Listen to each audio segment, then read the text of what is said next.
Hello, everyone, and welcome to Inside the Newsroom. I'm Maddie Paul. Inside the Newsroom, we're going to bring you the trending stories of the KELOLAND area. And best of all, we're bringing in our newsroom staff members to talk about these stories that you see every day on our newscasts and online at KELOLAND.com. Whether you're watching on the KELOLAND Plus app or even on KELOLAND.com, welcome to Inside the Newsroom. Let's get to our first trending story. Falls Park and the area upriver are about to look a little different. A city project to replace a dam on the Big Sioux River is about a month away from completion. And as Tom Hansen found out, the replacement of the 100-year-old structure has some added benefits. Near the Steel District, visitors can see construction in the river itself. The city used the diversion dam near the airport to reduce the flow in the Big Sioux during construction. Tori Miedema with the Parks and Rec Department says the 100-year-old Lowhead Dam was starting to fail in places and needed to be replaced with this new one. It really kind of regulates the flow. So instead of just getting a nice big pulse and then all of a sudden the falls are dry, it really regulates that flow, keeps it so that we always have a consistent flow. And then it also kind of keeps the flow going over the whole entire falls. The project worked out really well for the railroad, too, because when they shut off this part of the water, the railroad was able to replace some of the supports for the bridge over here. Doug Lohman stopped at Falls Park to check it out. He's from Milwaukee and is on his way to his granddaughter's wedding in the Badlands. I got time. Let's pile in there and see it. And when I pulled up, I was just blown away. I was like, holy moly, this is great. Had he waited about another month, Lohman might have seen a more impressive sight. Soon, the diversion dam near the airport will let more water flow into the river, and the upper falls will come alive. I don't think a lot of people really did get to experience the upper falls. It was kind of hidden behind Sioux Steel, and so now that with Steel District and then with us redoing the Lowhead Dam, it really opens that up. And here's our friend Tom Hansen joining us now at the digital desk to talk more about this story. Tom, everyone seems to be clicking on this story on our website right now since it's been published. Why do you think people are so interested in what's going on with the falls? Honestly, I think they're probably doing the same thing I did. We were down there with our family having dinner one night, and you could see all this work going on out there. Mm. And I thought, I should know what's going on. I'm in the news, but I didn't. You're like, is it Winter Wonderland? Is it something else? So we made some phone calls and figured out and thought, you know what, this would be a good story. People need to know what's going on. It's one of those things that, we probably did something on it a long time ago, but I'd forgotten about this project. But wow, is it really cool that I never knew that there was so much regulation of the water going over the falls. Yeah, I didn't really either until this story. Yeah, so I thought that was very interesting. The way they shut off half the river and then diverted it through some pipes for a while. Yeah. They had like 10 culverts, and all the water was going through those culverts, just enough to keep the falls going and keep, So that we could smile at it, look at it. Take our photos. I mean, I think the city understands what a gem this is, and they're really working to make it even more of a gem because you're going to be able to see more falls further up. I think that's going to be so cool now. I'm very excited for that. More picturesque for us, Tom. And, I love your headline for this. You're kind of talking about going into your headline, Your headline says, New Falls Park Dam to bring upper falls to life. How'd you come up with this? But honestly, that was from Tori Miedema from the city. He kind of said something not those exact words, but it was kind of like, the upper falls are really going to, you're going to be able to see them. They were hidden by the Steel District for decades, so you didn't really see them because when you're at Falls Park and you look up the river, you can only see so much. Right. So now that the Steel District is there and you can actually walk along that riverfront there, you're going to see a lot more falls. It's so pretty cool. Excited. And how did you find the people that you talked to for this story? Doug, he was just there looking around. He was by himself, and I started talking with him. Yeah. This is the Wisconsin man, right? He's from... or Milwaukee? Milwaukee, yeah. Wisconsin. Yeah, you're right. I had to think because his daughter's from Upper Michigan, so... Right. Wedding in the Badlands. He's on his way to a wedding in the Badlands, or excuse me, granddaughter, sorry. Oh, there we go. Yeah. Facts matter. Notes. Facts. Where's the notes? But it's really cool that you were able to run into him. And it just goes to show that, like, you never really know who you're going to run into for any of your stories, right? Yeah. And I think, running into Doug was really cool because it reminds us who live with the falls and see them all the time how cool they are to people who don't see them on a regular basis. That's a great point. It's a great reminder for us, right? A good privilege. Yeah. A great privilege. I'm very happy for that. What do you hope viewers take away from this story? That the falls are, the falls are going to be even bigger and better. And they're already impressive. So you just look around, Jacobson Plaza and all the stuff they're doing down there. The city's really put, all their chips in this, and it sure looks like it's going to pay off. It's just such a neat place to just, we as a family went to dinner at one of the restaurants, Steel District, and we just walked around later. And it's really cool, very peaceful. Except for the mosquitoes. Oh my! Don't even get me started. They're going to be gone soon. They're both gone. Yeah, the wind, they're taking it away. But you're right. The Steel District, every time I walk down there too, I'm always impressed, and I always find something new because it's just so interesting to see how that land is being developed now and how urban it really feels for Sioux Falls. Yeah. It just makes it feel bigger than I ever imagined Sioux Falls to be. I think we had some real visionaries in this city, and that's really cool. Yeah. Is there anything else that you'd like viewers to know about this story, Tom? Well, while we were there, they were putting up the Christmas lights at Falls Park already. Winter Wonderland? Yeah. Yes, finally. That's 44 days away, they're going to open. So that's the one thing about winter that I'm excited for is when they put up all the display and the lights. And I talked about it on the 5 o'clock show yesterday, and I kind of got chastised by Jay. Why? He doesn't want snow? Well, it's like, hey. Not yet? That's a reality check. It's 44 days away. Man, that's crazy to think about. It's going to get busy for him if there is some snow. Oh, yeah. That's for sure. Tom, thank you so much for being here at the Digital Desk. And everyone stick around. We still have a lot of trending stories to get to today for Inside the Newsroom. Coming up next, we're looking at the city of Sioux Falls as they appeal to the South Dakota Supreme Court. We have a reporter coming on next to talk about what happened this morning with oral arguments after the break.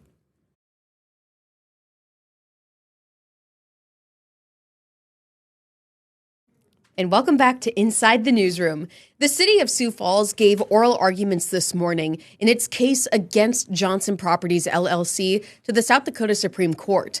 The city is appealing the amount of attorney's fees Johnson was awarded by the lower court. And looking into this case today was our digital reporter, Marissa Brunkhorst, as she continues coverage with what's going on with the state Supreme Court, not only today, but as well as yesterday. But looking at our Johnson case today, Marissa, after we heard oral arguments this morning, what is the background that you believe our viewers should know about this case?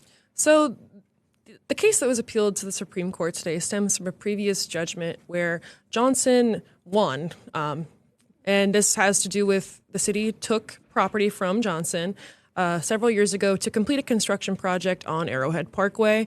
So this property that the city took through eminent domain, the city was paid Johnson for this property, but Johnson agreed with the amount that the city offered to them.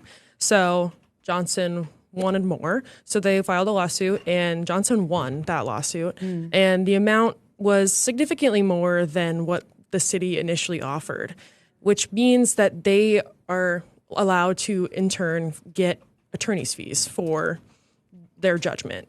So what was the importance of this case being heard in front of our state Supreme Court?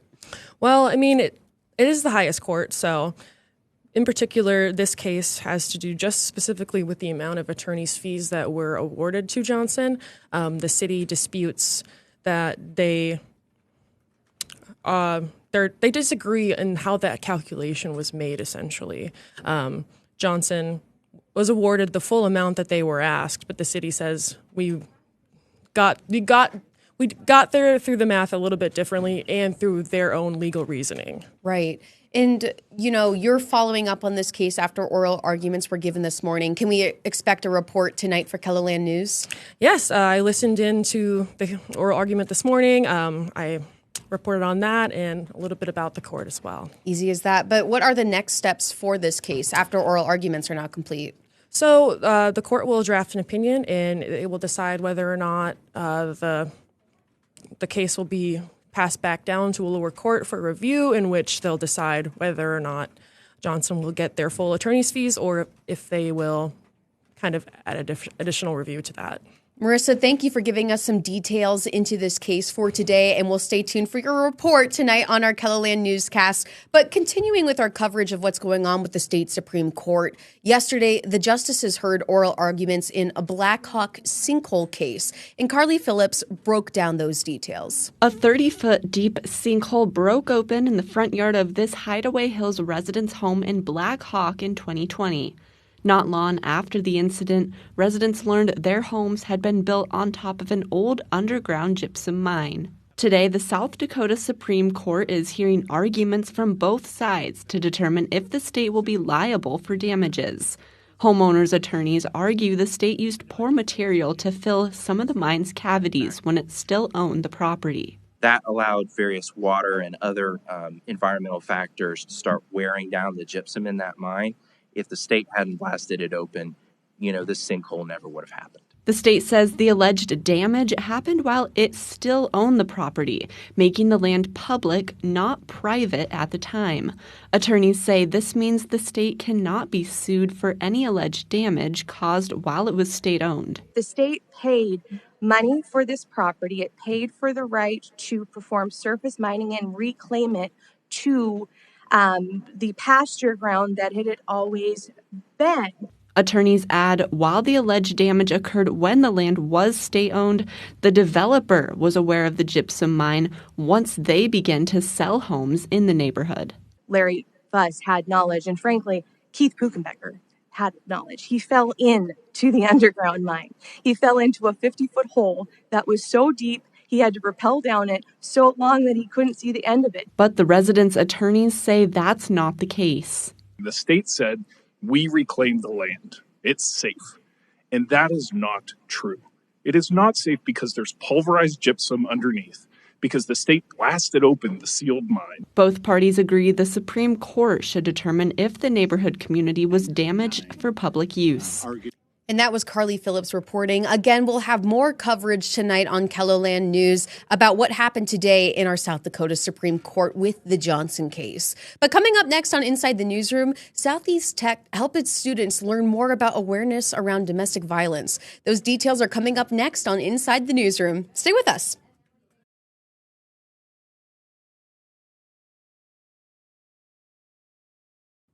And welcome back to Inside the Newsroom. Around 1 in 3 women and 1 in 4 men have experienced a form of physical violence by a partner in the United States. That's why raising awareness for what to look out for is important. Summer Roddershot takes us to a college that is making sure its students know all of the warning signs. October is National Domestic Violence Awareness Month, which is the reason a booth was set up at Southeast Technical College. We're creating some tables out here just with information for our students, our staff, our faculty, anybody that wants information not only for themselves, but maybe they know a friend that needs some help and they want to know. At the booth, they're talking with students to let them know the warning signs for dating and domestic violence. I think there's some obvious ones that are easier to know related to physical violence or sexual violence. But then I think another one is just control, trying to control movement, finances, and just being very involved in the decisions that a partner is making. According to the National Domestic Abuse Hotline, their website says that 58% of college students don't know what to do to help someone that might be in an abusive relationship. Nor do they know, 38% don't know how to help themselves. Helping lower the statistics and keep students safe. People in their teens and 20s are those that are just starting to date. They're just starting to get into those relationships. And talking to them now can help them look out and avoid those situations that become abusive. If we can stop it now, they become better people as they get older and have more substantial relationships. I hope that students feel seen and heard as a whole person. When you come here, you bring all of who you are, and so we want to support individuals in their relationships and in their families, and helping to make sure that they can have a positive impact in their community. And Summer Roddershot joins us now at the digital desk to talk more about creating this story. Summer, your interviewees, in my opinion, just gave great details into not only statistics, but also the emotional impact of spreading awareness for domestic violence. So What were those interviews like? Or like as you sat down at your desk and you began to pick apart all of those sound bites that you wanted to use, what were you looking for since they were just so juicy? I mean, there really was great detail. So it all sort of started before the interviews ever happened, sort of preparing and understanding what do I want to talk to my interviewees about, so I sort of, and you're not allowed to send questions out ahead of time, but I did tell them like, hey, these are sort of some of the different topics I want to cover. Like I really want to talk about the college age impact and domestic violence. So, they sort of knew ahead of time, this is what we're going to be talking about. And then sort of just like asking them the questions and like, I'm like, guys, like give me the statistics. Like what are these statistics so that people can understand the depth of them. So, but yeah, when I'm picking them out afterwards, I was like, these are all really good. So I'm like, okay, you sort of just have to pick the ones that you think have the strongest value. So like when he was talking about some of the different statistics, I'm like, okay, those are really important statistics in my mind. So like, okay, I think these are going to hit the hardest for the parents or college students or people watching at home. So it's sort of like, you sort of got to start before the interviews even happen and trying to figure out what can I ask these people that I think is going to have the biggest impact, and then hoping that they answer well, which these guys obviously did. So, yeah, and that makes sense, especially when we're looking at statistics. They want to get it right. You want to get it right. So I appreciate that factor. But going beyond what was said, let's talk about the visuals a little bit because I don't know, maybe it's kind of difficult, I feel like, to get visuals for a story like this, but you're lucky enough because this is focusing on a booth inside of a college. So what was the game plan between you and your photojournalist as far as getting visuals for the story? Yeah, so anytime that you're in a school, it can be rather difficult because not everybody is okay with their face being on TV. So you'll see there's a lot of pictures that avoid people's faces, and that's to protect privacy. The one person that you do see the face of, we did ask like, hey, we see you're talking to the person at this booth. Are you okay if we get footage like with you guys talking? And that's also why you'll hear that I wrote a lot of things in perspective to the booth. Because I call it say duck, see duck. If you're talking about a duck, you want to see the duck. So if I'm talking about the booth, like seeing the booth is okay. Whereas obviously other instances talking about domestic violence, it's hard to see that because we're not going to show that type of footage. We don't have that type of footage. So yeah, it's very much I had to write this story about the booth so that when you're seeing the booth, it's like, okay, yes, this makes sense. The video that I am seeing is correlating with that. And same thing, like I would talk about the college students because we could show the college students. So that's sort of, and it's sort of hard on the photojournalist aspect because they're like, hey, how am I supposed to have video to cover it? So that's why I write to what they're able to shoot. Nice. It's interesting learning about those types of game plans. And what's something that you hope a viewer takes away from a story like this? I think, especially with this topic about domestic violence, I know that, before starting my job here, when I was in college, I wouldn't have known what different things to look out for and to be aware of, both in relationships that I had and with friends' relationships, it's easy to spot a bruise on a person, but I don't think I would have noticed, if a relationship was just extremely controlling, that's one of the signs of that domestic abuse behind the scenes. So I just think it's really important. That's why I thought it was awesome that they're doing this at a college to let younger people know these are the signs to look out for so that then whether it's happening to them or a friend later in life, they already know, hey, this is a red flag. I need to get help or talk to this person. But you're switching gears tonight for KELOLAND News, right? What kind of story are you working on tonight? Yeah, so I got to go out to Great Bear. I love every time I get to go out to Great Bear. I get to touch grass a little bit. But I've sort of been following the progression of them building bike trails out at Great Bear. And so this upcoming weekend, they're finally opening the phase one of that project. So yeah, we're sort of talking about the opening ceremonies and when people can finally actually are allowed to bring their bikes out there. Some people brought their bikes out there, but they weren't supposed to. But now you can. So. Now it's okay to bring your bike. Yep. So did you do a stand up on a bike then? I did not. I should have brought my bike. But I did stand on the trail and I was wearing sandals, which I never quite think that went through. So my toes got a little dirty, but it should be good. Oh, summer. All right. Well, thank you for giving all these details here at the digital desk, and we'll stay tuned for your story tonight. And Now we can cry a little bit because that's the end of Inside the Newsroom. We got to our trending stories today, but tomorrow is a brand new day for brand new stories that are trending, maybe like Summer's Great Bear Bike Trail story. We're going to see it all. Come on. We're going to stick around for the newscast tonight on KELOLAND News, and stay tuned for tomorrow for more Inside the Newsroom. Until then, have a great day, everyone.